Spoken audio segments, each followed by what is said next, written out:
"It's only fair you pay more than your cousins," my aunt said, raising my share by 60%. "I'll pass," I texted from my new apartment. 4 months later, they were begging me to come back as the lights went out. I, 32M, thought I had found the perfect living situation when my aunt offered me a room in her spacious house after my divorce. What started as family helping family turned into the most expensive lesson about boundaries I've ever learned. My aunt had always been the matriarch of our extended family. When my marriage fell apart 6 months ago, she swooped in with what seemed like genuine concern. She told me I could rent the basement apartment in her house for a reasonable price while I got back on my feet. The basement was fully furnished with its own entrance, kitchen, and bathroom. For $800 a month, it felt like a steal in our expensive city. My 2 cousins were already living upstairs. One was fresh out of college and working his first job, paying $400 a month for a small bedroom. The other was between jobs, contributing $300 when he could manage it. I didn't mind paying more since I had the entire basement level and was making decent money as a software developer. For the first few months, everything worked smoothly. I kept to myself mostly, coming and going through my separate entrance. I helped with groceries occasionally and fixed a few things around the house when asked. My aunt seemed pleased with the arrangement, often mentioning how nice it was to have responsible family nearby. Then my cousin got a promotion at his marketing firm. Within a week, my aunt knocked on my door with a serious expression. She explained that since my cousin was now making more money, it was only fair that everyone's rent be adjusted based on income. She had calculated that I should now pay $1,280 a month, a 60% increase from my original $800. I asked her to explain the logic behind this sudden change. She insisted that since I made the most money in the house, I should contribute proportionally more to the household expenses. When I pointed out that my cousins were still paying the same amount despite one getting a raise, she dismissed my concern. She said they were still establishing themselves in their careers while I was already settled. The conversation grew tense when I mentioned that I was already paying double what either cousin contributed. She reminded me that I had the largest space and the most privacy. When I suggested that maybe the cousin with the promotion should pay more instead of me paying even more, she became defensive. She accused me of being selfish and not understanding family obligations. I told her I needed time to think about it. That night, I ran the numbers. $1,280 would eat up nearly 40% of my take-home pay. I could find a decent one-bedroom apartment for that price, maybe even less if I looked hard enough. The more I thought about it, the more I realized this wasn't about fair distribution of expenses. This was about my aunt seeing me as a cash cow. The next morning, I started apartment hunting online. Within 3 days, I found a clean one-bedroom place 15 minutes from my office for $1,100 a month. The landlord was willing to let me move in immediately with first month's rent and a security deposit. I spent the weekend quietly packing my belongings. My aunt was visiting her sister, so the house was unusually quiet. As I loaded boxes into my car, I felt a mix of relief and sadness. I had genuinely enjoyed living close to family again, but I wasn't going to be taken advantage of. On Sunday evening, I sent my aunt a text message. I told her that I appreciated her offer to help during a difficult time, but I wouldn't be able to accept the rent increase. I explained that I had found other accommodations and would be moving out immediately. I left my keys on the kitchen counter with a note thanking her for everything. Her response came within minutes. She called me ungrateful and accused me of abandoning family when things got slightly more expensive. She insisted that my reaction was completely disproportionate to a reasonable request for fair contribution. I didn't respond to her messages. My cousins reached out separately over the next few days. The one with the promotion seemed genuinely confused about why I had left so suddenly. When I explained the rent situation, he admitted he had no idea his mother was planning to increase my share so dramatically. The other cousin was more direct, telling me he thought the whole thing was unfair but didn't want to get involved in family drama. For the first month in my new apartment, I felt nothing but relief. The place was smaller than the basement, but it was entirely mine. I could come and go without worrying about family dynamics or unexpected financial demands. I started cooking more, redecorated the space to my taste, and generally enjoyed the independence I had forgotten I missed. My aunt tried calling a few times, but I let the calls go to voicemail.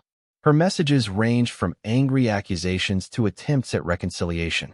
She claimed I was being dramatic and that we could work something out if I just came back to discuss things rationally. I deleted most of them without listening to the end. 2 months after I moved out, my cousin with the promotion called with concerning news. He told me their mother had been struggling to cover the mortgage and utilities since I left. She had been counting on my increased rent to help with some financial difficulties she hadn't mentioned before. The house payment was apparently much higher than any of us realized, and she had been using my rent to cover the shortfall each month. I felt a brief moment of guilt, but then remembered how she had framed the rent increase as being about fairness rather than financial necessity. If she had been honest about needing help with expenses, we might have worked out a different arrangement. Instead, she had tried to manipulate me with talk of proportional contributions while keeping her real situation hidden. 3 months in, my cousin called again. This time, he sounded worried.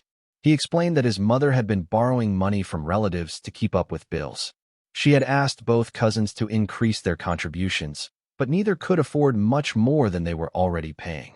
The cousin with the promotion had offered an extra $100 a month, but it wasn't nearly enough to cover what my rent had been providing. I listened sympathetically, but made it clear that I wasn't planning to return. My cousin understood, but asked if I might consider helping in some other way. I told him I would think about it, though I had no intention of getting drawn back into the situation. For months after leaving, everything came to a head. My cousin called me on a Tuesday evening, sounding panicked. He told me the electricity had been shut off that afternoon for non-payment. Their mother had been juggling bills for weeks, paying just enough to keep services connected, but she had finally run out of options. The gas company had already sent a final notice, and the water department was threatening disconnection within days. My aunt had apparently been too proud to ask for help directly, instead hoping that one of us would offer assistance without being asked. Now she was facing the reality of losing basic utilities in a house where 3 people were trying to live. My cousin asked if there was any way I might consider coming back, even temporarily, to help stabilize the situation. He promised that his mother would be more reasonable about rent and expenses if I gave her another chance. He admitted that she had been wrong to spring the increase on me without explanation and that she regretted how she had handled everything. I told him I would call him back after thinking it over. That night, I sat in my comfortable apartment, weighing my options. Part of me felt sorry for my aunt's situation, but a larger part of me remembered how quickly she had tried to take advantage of my good nature. The fact that she was now facing consequences for her financial mismanagement didn't automatically make it my responsibility to fix. The next morning, I called my cousin back with my decision. I told him I sympathized with their situation but wouldn't be moving back into the house. However, I offered a compromise that might help everyone involved. I explained that I would be willing to help with the immediate utility crisis by covering the past due amounts to get services restored. In exchange, I wanted my aunt to be completely transparent about the household finances going forward. If she needed ongoing help with expenses, she should ask directly rather than trying to manipulate rent payments. I also suggested that she consider taking in a paying boarder who wasn't family. Someone who would pay market rate for a room without the emotional complications that came with family relationships. This would provide steady income without putting unfair pressure on relatives who were trying to help. My cousin was grateful for the offer and promised to discuss it with his mother. He called back that evening to accept my terms. My aunt had apparently swallowed her pride enough to agree to complete financial transparency in exchange for immediate help with the utilities. I paid the outstanding balances for electricity, gas, and water directly to the utility companies. The total came to just over $800, which felt like a reasonable one-time expense to help family members avoid a genuine crisis. I made it clear that this was emergency assistance, not an ongoing commitment. Update 1. 2 weeks later, my cousin called with an update. My aunt had indeed found a boarder through a local rental website. A graduate student was paying $900 a month for the room I used to occupy, with a clear lease agreement and no family complications. The additional income was enough to stabilize the household finances without requiring increased contributions from my cousins. My aunt had also apologized through my cousin, admitting that she had handled the rent situation poorly. She acknowledged that she should have been honest about her financial difficulties instead of trying to disguise them as fairness concerns.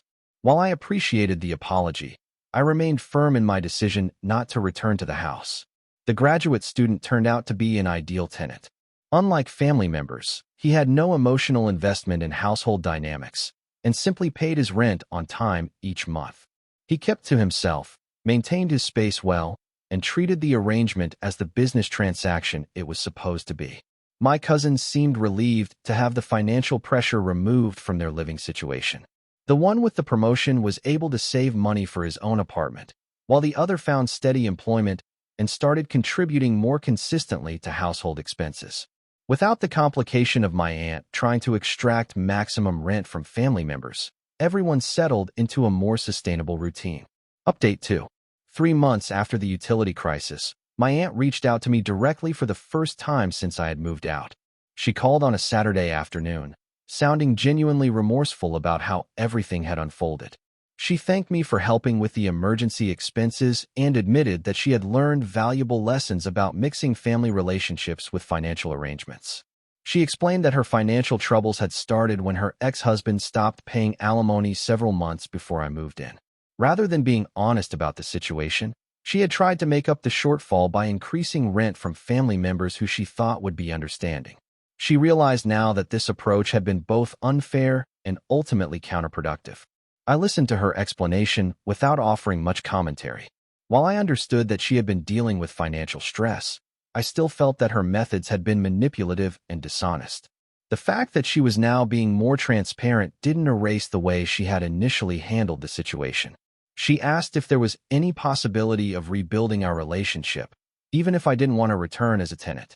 I told her I was open to family gatherings and maintaining cordial contact, but that I had no interest in any future living arrangements or financial entanglements. She seemed to accept this boundary without argument. The conversation ended on a reasonably positive note, with both of us acknowledging that we had learned something from the experience. She had learned the importance of honest communication about financial needs, while I had learned to be more careful about mixing family relationships with business arrangements. Update 3. 6 months after moving out, I ran into my cousin at a coffee shop near my office. He looked healthier and more relaxed than I had seen him in years.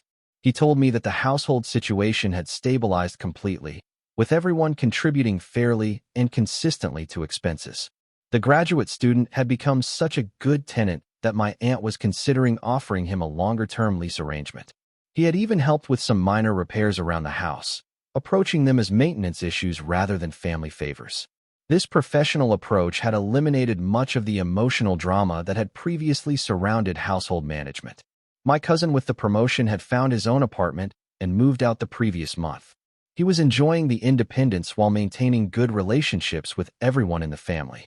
The financial stability of the house meant that his departure didn't create another crisis, and he was able to leave on positive terms. My other cousin had been promoted to a supervisory role at his job and was now the primary family member contributing to household expenses. He seemed to enjoy having more responsibility and was talking about eventually taking over the mortgage when my aunt was ready to retire. The clear financial structure made this kind of long-term planning possible for the first time in years. As for me, I had settled completely into independent living. My apartment had become a comfortable home, and I had started dating someone who appreciated my straightforward approach to boundaries and communication. The experience with my aunt had taught me valuable lessons about standing up for myself while still being willing to help family members in genuine emergencies. Looking back, I realized that moving out had been the best decision for everyone involved. My aunt had been forced to find sustainable solutions to her financial problems rather than relying on family members to subsidize her lifestyle. My cousins had learned to navigate adult responsibilities without the complications of manipulative rent schemes. And I had discovered that sometimes the most helpful thing you can do for family is to refuse to enable their poor decisions. The whole experience had reinforced my belief that family relationships work best when they're built on honesty and mutual respect rather than financial dependency. While I was glad I could help during the utility crisis, I was even more glad that I had established clear boundaries about what kind of help I was willing to provide. My aunt and I maintained polite contact at family gatherings, but we never discussed living arrangements or money again. She seemed to have genuinely learned from the experience and was more direct in her communication with other family members. The graduate student remained an excellent tenant, proving that sometimes the best solution to family drama is to remove family from the equation entirely. In the end, everyone found their appropriate place in a more honest and sustainable arrangement. My aunt got the financial help she needed without manipulating family members. My cousins learned to manage their own responsibilities without unfair pressure. And I learned that sometimes walking away from a bad situation is the kindest thing you can do for everyone involved. The lights stayed on, the bills got paid, and family relationships slowly healed once money was no longer the primary factor in how we interacted with each other. It took a crisis to get there, but we all emerged with a better understanding of how to maintain healthy boundaries while still supporting each other when it truly mattered.